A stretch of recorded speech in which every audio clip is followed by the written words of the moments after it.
We welcome your letters, comments, and phone calls.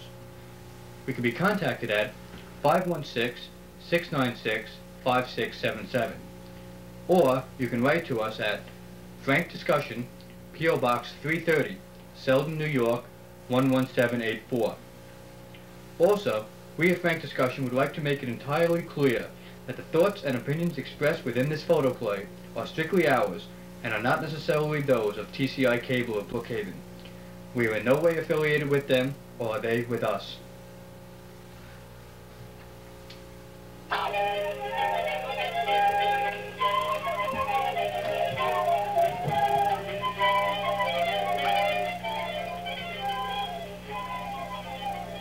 Hello, and welcome to Frank Discussion. Tonight is our first installment, and normally, well, I'm your guest, well, your host, Dave Glassman, and my guest, what I meant to say, is not here. So basically, I guess we'll have to just start off talking about topics that are just in the news.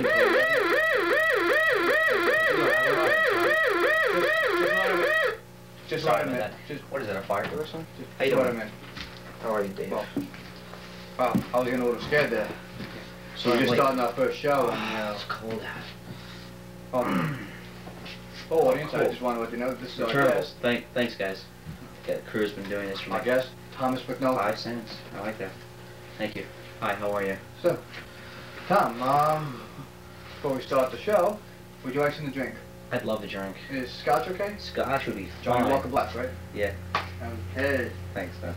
Just like, remember the first day we met, that's what. Yeah. At the beginning of every show, we always have to get ourselves a drink, get ourselves loosened up, so when we talk, it would just be two guys talking. Yeah. Frank Discussion, where we discuss what you discuss. It's true. So just bear with us for the first few moments while we set this all up. So, let's go a little bit there. This one? Yeah. Quite. Okay. So, how have you been? I haven't seen you in a couple of days now already. I've been doing pretty good. What have you been up to? Well, last time I saw you, there was that movie taking place in Port Jeff, where they used me as one of the street people, as a street person. Are you talking about the movie Craig Shepard? That was quite enjoyable. Yeah, there was a movie just being shot out here in Port Jefferson Station. That's right. Port Jefferson Station. A former resident from Port Jeff. His name is Craig Shepard. He's a recent NYU graduate, and he decided to shoot his first movie, and he figured he'd come to his hometown of Port Jeff. I think, what did they say it was a... Oh, would you like to know more? Yeah, please. I get a little nervous. I get like a stage fright.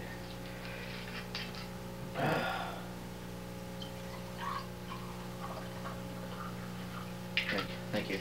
You're welcome. Okay, as I was saying, what did he have, a budget of like $7,000? Yes, he did. That other gentleman. Oh, was it a garbage one? Yeah. You don't have any more returnables in there, right? No, I think that was the only returnable. Oh, what's it called? This is Greasy. That's This is it's Taco Bell. Yeah, from yesterday. There's a lot here though. This is it's kind of a shame to be throwing this away. Look at all this. Well, I couldn't finish. Yeah. Leave the black thing on here. Cigarette. You got sauces on here. You mind if I take this? Because I didn't have a chance to eat anything all day. Seriously, would you mind? I mean, not on the show. I don't know if that's just proper protocol there, but just thanks. Just eat it. Thank you. Okay. Cold drink. But yeah, we went down there. He's doing $7,000 is not a great deal of money to put into a film. What exactly was the scene that I was involved in? Yeah, I was walking on the street, and originally they had asked me to like keep going further, and I don't know what happened. It seemed like each time they would redo the scene 6-7 times, and each time they say, "Could you go further down the road?" And I said, "Sure." And I go back. I don't know. I guess they were going. They had a crane. They were going for like one of those far away shots because apparently when I was up close with the rest of the people, they couldn't get me on camera. I don't know why.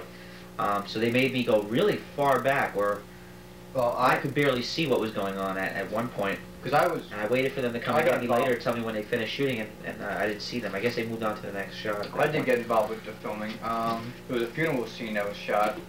The film takes place in 1931. It's Use this plate here.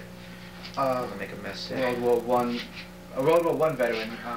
It's about, what was it, like 12 years after World War One, and he's going through some of the internal, fighting internally within himself. And there's a scene, and there was a scene, a funeral scene.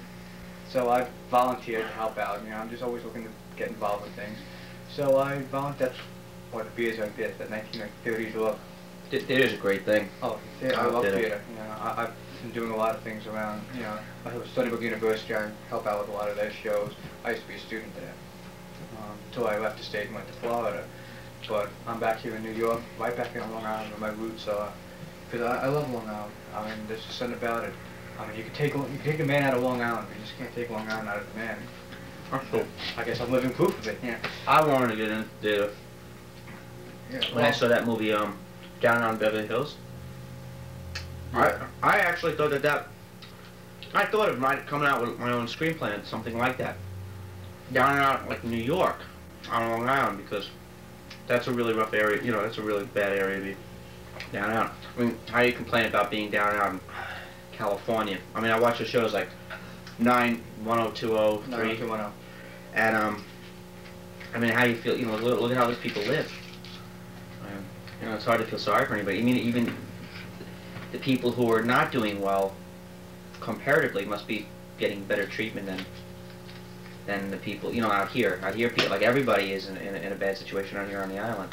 Things are really rough, you know. Rum is always lining off. I mean, people go to college just to find out that they're not going to do very well. Yeah, That's what I hear. I don't see that. My personally. college education really didn't get me anywhere. Where I've gotten today. You dress nice though. You look good. You look really good.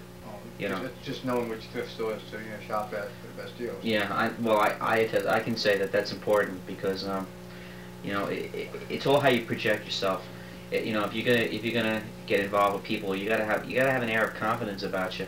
You know, you gotta believe in yourself, and if you do, then you know, or even if you don't, but you make people think you do, people give you the benefit of the doubt, and they'll follow you on things.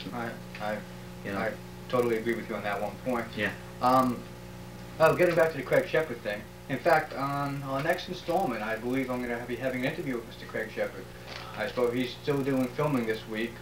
So by the time he's done with his filming and ready It's going to be very hard to get him because I called him many times Us? because they had promised they were going to give me comp, which is food, right? When you work. Copy? Comp. It's you don't get paid, but you get something else when you're in movies. Usually you get copy and meal. That's what I was going for. And I didn't get fed that day, so So maybe they'll give you copy. I thought they would. That's why. But I called the number they gave me, and they take messages, but he never calls me back. So he's probably a very very busy man. He's, well, I would think, yeah. Well, So you might have we're just a hard hoping that we time. do get him on the show. You know, like you said, he is a busy man, and I'm sure fellow Long Islanders would love to hear from the man who's bringing Long Island back into the movies. As I was saying, I was an extra in his film. I volunteered, and it was a funeral scene, so I was one of the pallbearers. You see the film on the pallbearer rear right of it, carrying the casket and stuff. That's really cool. You know, I had to get a black suit, you know, an overcoat and a hat. Of course, the long hair, you know, it was like all tucked up underneath the hat. You know, I couldn't, the earring had to be out and stuff. But otherwise, you know, it was fun. I had a really good time. I met a lot of, made a lot of contacts, met a lot of people, and just met a couple of girls. You know, so, nice thing about being single now, I can just go to all the women I Really? want. Well, Yeah, that's a good thing. I should broadcast. So, well, oh sure. you know. This is frank discussion. You could probably talk about sex or anything you wanted to, right? Well, I think there are Right. guidelines that we have to follow. You couldn't demonstrate it. Well, yeah. I mean, even though this is all private, independent production, the local cable company is being nice enough to, air the show for us, even though they have no association with this show. You know, can't strongly emphasize that enough. Mm-hmm. But They have no association with the show, but they're showing, our show for us. So I do thank them for that, giving us a forum to just go and talk on the air and talk to our neighbors. Which I think is great because, I mean, that's something I never understood.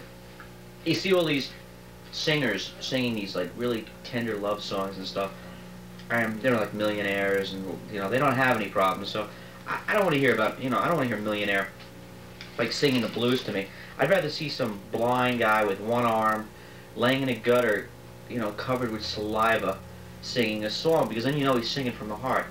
You might not even understand what he's saying, or that would be, to me, would be a real genuine performance. A guy's like, he's like, you don't know what he's saying, but he means it. It's coming from the heart. Whereas with other people, I think they're just doing it for a monetary thing. That could just be indigestion. It could just sit in the street, just they don't eat something out of the garbage. But I think somebody like me, like when you explained to me that you wanted somebody from the area on the show as a guest host, I like to stick with, this is a local show. I could bring in local residents. And I think that's good. It gives you that flavor, flavor of what goes on in the area. I mean, you could have been a phony. You've been away. You've been in other states and stuff. You could have brought in other kinds of people, and they could have just came on, just took advantage of the medium. You know what I mean? Just brought in people who just wanted to get on to look good, to glamorize themselves or something. To be big shots. But instead, you didn't do that. You decided that you're going to do a very serious show and use people from the area. And I think that's great. Andy Warhol said everyone should have that 15 minutes of fame. So I want, that's why this is an open show. I want people to call us. The number was given out at the beginning, and it'll be given out again at the end. Call us or write to us. And, I like to talk with the actual Long Islanders, bring you all on the show. Not all at the same time, But I think that's a great thing. That's a great thing. One at a time, just bring on different people, all professions, nationalities, races, creeds, whatever. And have just an open discussion, just basically, hence the name, frank discussion. And I guess I represent the average guy. On Long Island, yes. Yeah. So like you at home, you don't have to feel inhibited in any way. If there's something you want to ask of a particular politician or something, can I have another drink, please? Oh, sure. Thank you. I'm gonna move this, all right? This cup. I'm gonna hold on to it because I want to go through it later. If it's all right. I'm just gonna leave it over here. Sure. Thanks. Knock yourself out. Thanks. But it's good because people at home who might not be comfortable, calling on the phone. There are people who do that. I mean, women will call QVC and stuff. There are some people who never leave their apartment. They feel a little uneasy, or they've had hip surgery or something. There's always something. So there are people who don't, go out of their way. And here, they can feel comfortable. If they'll see someone like me, an average person. Call the show at any time and just talk with either me or, since the host. Yeah, I'm the host. In fact, if you want, I was considering this before. I know we started out as just you being a guest. Would you consider being my co-host? I think that would be great. What do you think? I think that's great. Thanks. Okay. So now you'll be co-host. So it'll be both of us, and we'll talk with other people from Long Island. And I have time. I have a lot of free time, and I'm on SSI, so I can do research. I can be right out there. I can go out there and work for you. Try to get those interviews, with those top politicians, get in there and see what they're thinking, and get them to give us, to give the show their time. I think that's. In fact, I'd like to get, any politicians out there, if you want to come on the show, just give us a call, and we'll be more than welcome to air your views on the show. Allow you to air your views. God, I guess I get the first show jitters and stuff, and find that. I'm starting to feel a little relaxed myself. This is starting to kick in. Yeah. This Black Label is really good stuff. It's very good. I have to be honest with you. I was sort of putting on airs when I first got here because this is not what I would normally drink, but I like this. This is very, very good. But we try to have only the best on the show. I mean, yeah, it is. It's a little bit better than what I'm accustomed to. We don't want to take a Ripple or something like that. We want to bring on the Johnny Walker, the Gabrielli DeVito. It is good. It is good stuff. But that's not what we're here. This is my 5 cents. So let's talk about the topics. Let's break the show in. You did. I'm very comfortable here. I could stay here all night. I love it here. Well, one of the most Really recent nice things I read in the paper was, well, I started to read, I caught a headline, I started reading a little bit into it, I got interrupted. There's an article in the paper about lack of Jewish cops out here on Long Island.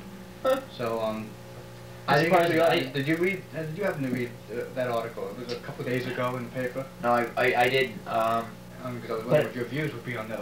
Oh no, I can comment on things whether I'm very well informed on or not, because, you know, I have opinions on a lot of things, and that particular thing, the way I see that, I can understand it quite easily.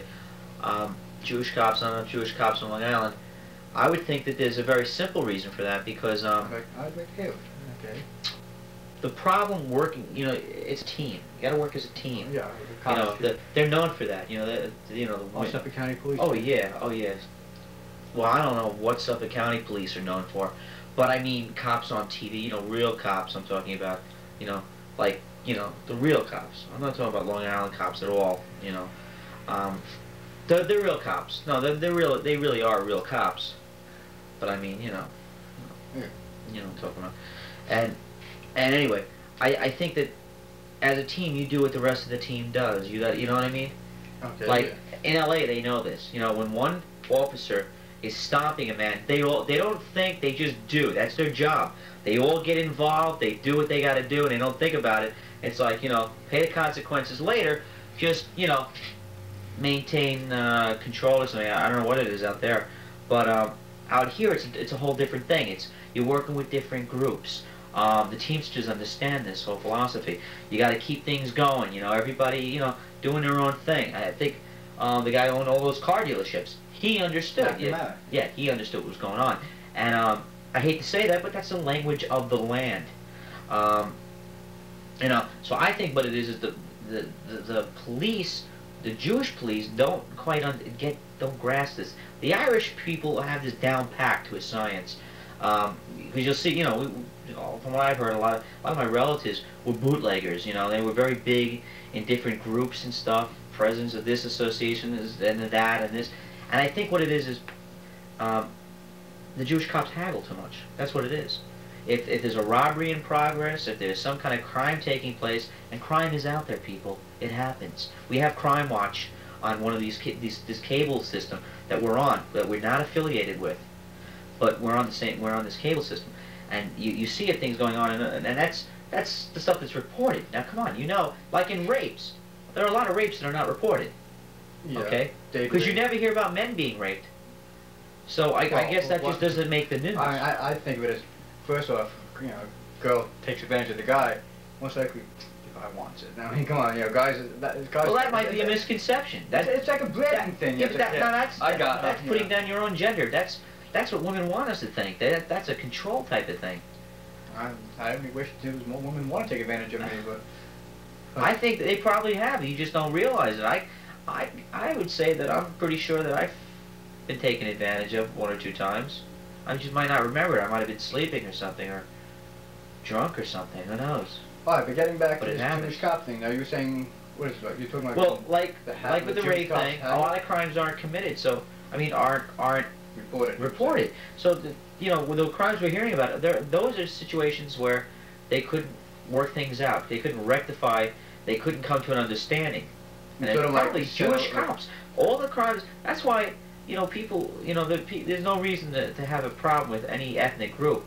I don't. But when you read the papers, you know, when you know, like robbery foiled. You know, there's a Jewish cop involved. You know this. You know, suspect caught. Jewish cops. Because if it was the Irish or the Italian, there would be other types of punishments. I mean, with the Irish, there's like a surcharge, a tax that's levied right there at the scene. You know, the Irish like, ooh, you know, and they have, you know, this is not wrong. And they're like, take this for your, you know, like they tell the cops, take this for your trouble. I know it's a lot, driving unsafely through towns, rushing on the way here. You know, it's not, you know, I know your job's tough and this and that. Put this away, and you know, then they do, and then everything's cool. It's like they can just go. It's bribery. It's out there. It happens. And you're trying to say the Jewish cops, they tend to just haggle? Right. They haggle. They'll sit there and they start talking to you, and they try to, they want more than you would give them, but then at the same time they want to tell you a story, and then at the same time, I don't know if it's a guilt thing, they feel bad that they're trying to get more from you than you really wanted to share with them, so then they start giving you things that you didn't need, that they were saving for a rainy day, like an old tire, or I don't know, a photograph, or a comb, or something, so there you are, you're leaving a robbery with things that you didn't want to begin with, that shouldn't even be there, and then you also, sitting there arguing. You're wasting valuable time. And I don't even think it's not about money. One thing, I have friends that are Jewish. I think, and I think it's a principle thing. It's not even about money. People have that misconception. They think Jewish people are just out for money. I don't think so. I think Jewish people just want. I don't know if they just want to break people, break them down, their willpower. I don't know what it is. I don't know if it's an intellectual thing. It's like. Some kind of intellectual chess game that takes place whenever you're negotiating with one of them. I don't know. That's just my own opinion. That's just my opinion. So I guess to sum this up, because it's almost the whole show on one topic, which is usually we cook right through this. Well, we've had discussions, Many when we times. first met, we just had many discussions. We flew through topics, and we couldn't believe it. We just sat for hours. I used to follow him, because he was always on his way somewhere. And I was, outside different buildings. And then I followed you in here, and then, you got that goofy idea to put on a show. And it worked out pretty good. Another thing I'd like to discuss is, I think the answer was because they haggle, The Italian people, they yell at you, and they're a little upset because you didn't make, prior arrangements. Through family members of this to get permission to do things and then pay in advance, where the Irish want to be paid on the spot. And I think the Jewish people, just haggle. I don't know, they want, long-term payments. I don't know what the story is, or they don't want any. They they want interest. They just want to make you feel guilty. I don't know what it is. I can't figure it out. What I'd like to talk about is President Clinton, about gays in the military. I know it's a topic. It's still going strong, even though now there's other things he's going into with his new economic plan. But I still think the gays in the military, it's still not a settled issue. I mean, true, he's been trying to get abolish the ban, but all he's gotten accomplished so far would just be abolishing the question, are you a homosexual, on the application for the service. Well, I tell you, I'm for it and I am against it.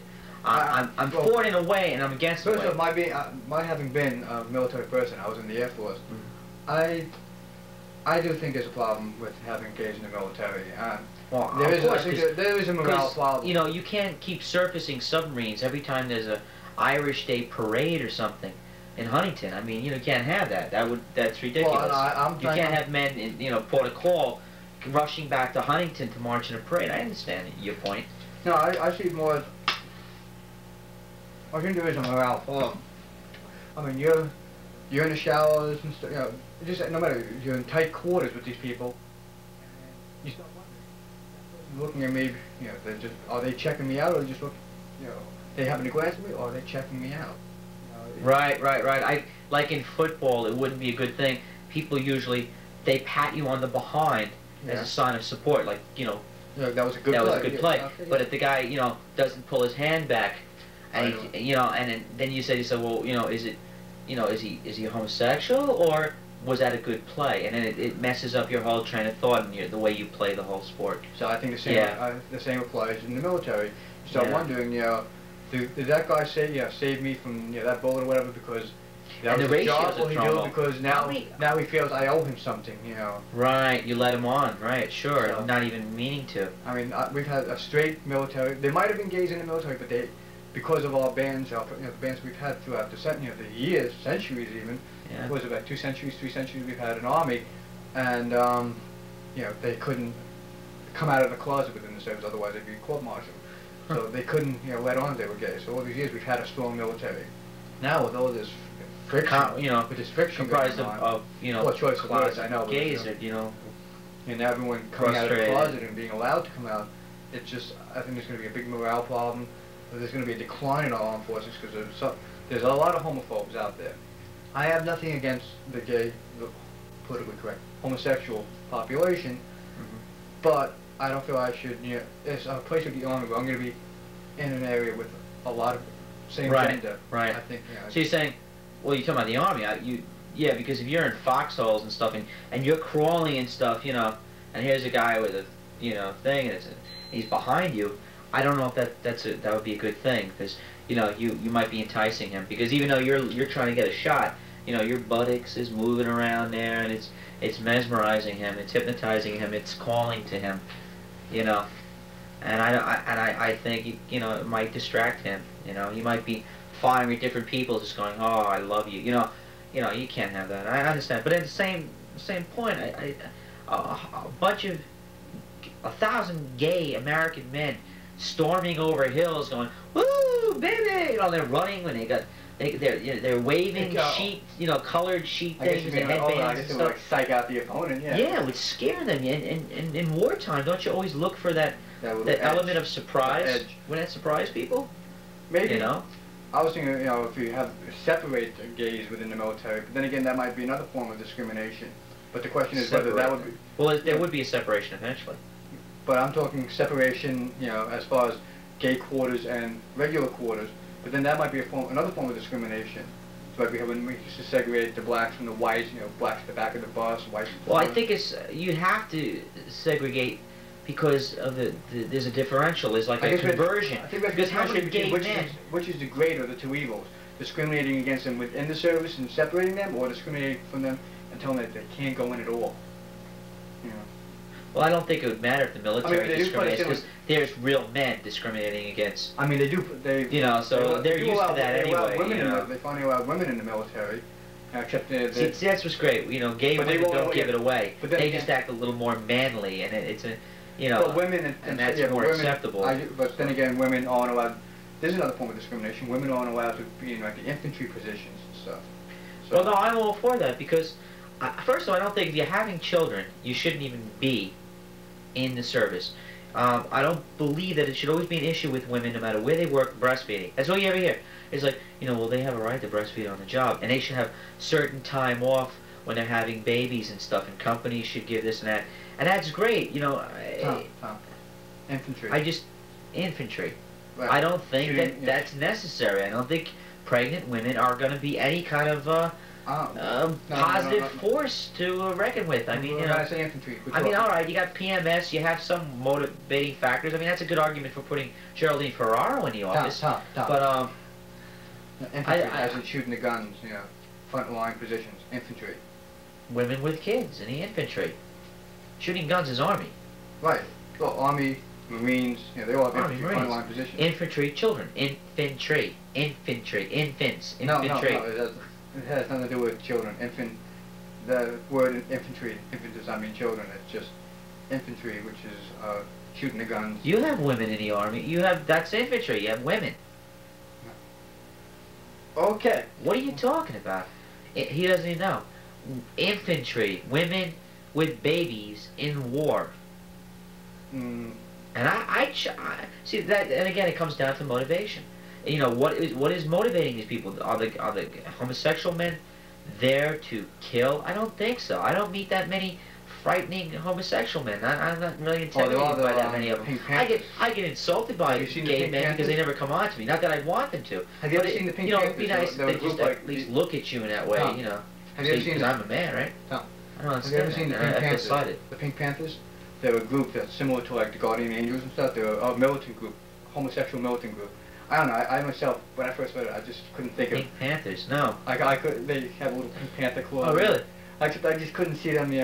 A militant gay group. It was like, now stop that. Yeah, if you kick over like their whole line of mopeds, they probably get upset. I imagine. I don't know what they would do, but I'm not making fun of homosexual people because I've always been around theater groups and stuff, and a lot of homosexuality there. Yeah, and there's nothing wrong with it. And the group that this organization we're not affiliated with in any whatever way, they're in TV, so this show would be off the air like that. I would imagine if we said anything about gay. I'm not against gay people at all.